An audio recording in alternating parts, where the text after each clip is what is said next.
ताकतवर लोगों को मैं ये पैगाम देता हूं, इस मुल्क के चोरों लुटेरों 2 नंबर लोगों को मैं ये पैगाम देता हूं कि आप लोग हार चुके हैं। आप लोग बेईमान भी हैं, आप लोग करप्ट भी हैं, आप लोगों में पाकिस्तान और पाकिस्तानी कौम का एहसास ही नहीं है, लेकिन फिर भी आप हार चुके हैं। आप लोगों ने हर तरीका आजमाया मेरे लीडर को झुकाने का, लेकिन वो झुका नहीं, बिका नहीं, डरा नहीं, इसलिए आप हार चुके हैं। अभी भी वक्त है, होश के नाखून लें, अभी भी वक्त है, आंखें खोलें और जाएं अडियाला जेल। वहां पर बेटा कैदी नंबर 804 उसके पांव पकड़े, मेरे लीडर, मेरे कायद जनाब इमरान खान साहब से माफी मांगे और साथ ये भी कहें कि जनाब इमरान खान साहब, हम गलत थे, हमने आप पर जुल्म किया, आपकी पार्टी पर जुल्म किया, आपके लोगों पर जुल्म किया, इस पाकिस्तान और पाकिस्तानी कौम पर जुल्म किया, लेकिन हम हार चुके हैं, पाकिस्तान हमसे नहीं संभल रहा। और यजीद और फिरौन के पैरोकार कौन? अस्सलाम वालेकुम नाज़रीन इकराम, आपको मुकम्मल वीडियो दिखाते हैं। वज़ीर आला खैबर पख्तूनख्वा सुहेल आफरीदी ने आज दरो दीवार हिला कर रख दिए। असम्बली में खड़े होकर ऐसे नारे लगाए कि पूरा ऐवान देखता रह गया। सुहेल आफरीदी ने ताकतवरों को मुखातिब करते हुए कहा कि मान लो तुम हार चुके हो, इमरान खान जीत चुका है। इस मुल्क के मसाइल का हल उस वक्त तक नहीं निकल सकता जब तक खान बाहर नहीं आएगा। हालिया मौलाना के वायरल बयान के बाद पूरे मुल्क में सोशल मीडिया पर अवाम उस पर तबसरा कर रही है। सुहेल आफरीदी ने ताकतवरों को मुखातिब करते हुए क्या कहा, वीडियो देखिए, फिर इस पर बात करते हैं। की वजह से मेरे लीडर को, मेरे कायद को, उम्मत मुस्लिमा के लीडर को, जनाब इमरान खान साहब को 14 साल की सजा हुई है और उनकी अहलिया को 7 साल की सजा हुई, जिसकी जितनी भी मजम्मत की जाए कम है। मसला यह है मैडम स्पीकर साहिबा के पाकिस्तान की तारीख में जो मेरे लीडर, जो मेरे कायद पर केसेस बने हैं, बल्कि दुनिया की तारीख पर वो किसी मुल्क में मौजूद ही नहीं है। सबसे पहले आप देखें साइफर केस। मैडम स्पीकर साहिबा, किसी मुल्क को यह इख्तियार नहीं है कि वो बाहर से आकर हमारे मुल्क के फैसले करें।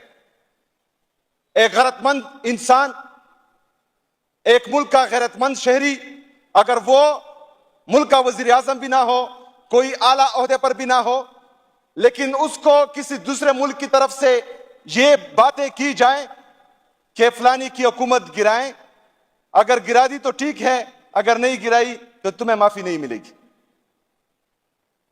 मेरा लीडर, मेरा कायद एक गैरतमंद इंसान है, एक ईमानदार इंसान है। वो पाकिस्तान की खातिर, पाकिस्तान की सलमियत की खातिर, पाकिस्तान की खुद मुख्तारी की खातिर अपने कौम के दरमियान आया और पूरी कौम को यह बताया कि आपके फैसले कहां हो रहे हैं, कहां से डायरेक्शन दी जा रही है ताकतवर लोगों को कि एक मुल्क जिसका वजीर आजम सादिक और अमीन है, सर्टिफाइड सादिक और अमीन, वो इस मुल्क को एक अच्छी सिमत की तरफ लेके जा रहा है।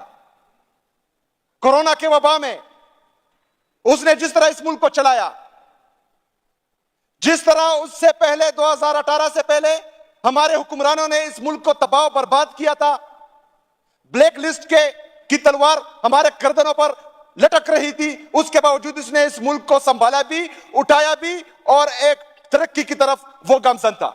लेकिन मसला यह हुआ कि यहां पर कुछ नौमूलूद ताकतवर लोग जो जमीन पर अपना झूठा खुदा एक मुल्क को तस्वर करते हैं, उनको एक धमकी आती है और उनकी जो है यहां पर काम पे टांगना शुरू हो जाती है और वो रिजीम चेंज ऑपरेशन करते हैं।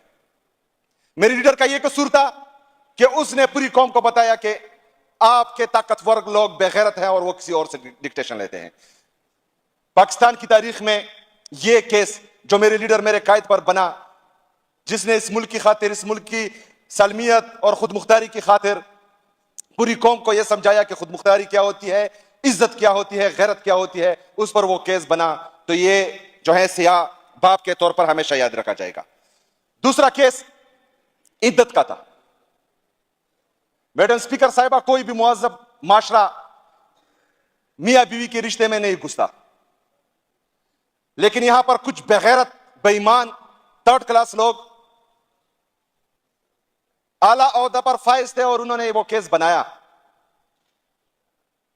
और उसमें भी सजा हुई। ये भी जो है पाकिस्तान की तारीख में सयाब बाप के तौर पर तस्वर किया जाएगा।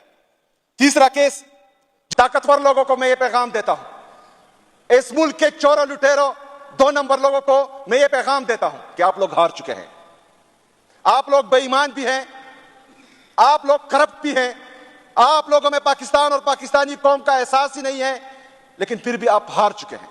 आप लोगों ने हर तरीका आजमाया मेरे लीडर को झुकाने का, लेकिन वो झुका नहीं, बिका नहीं, डरा नहीं, इसलिए आप हार चुके हैं।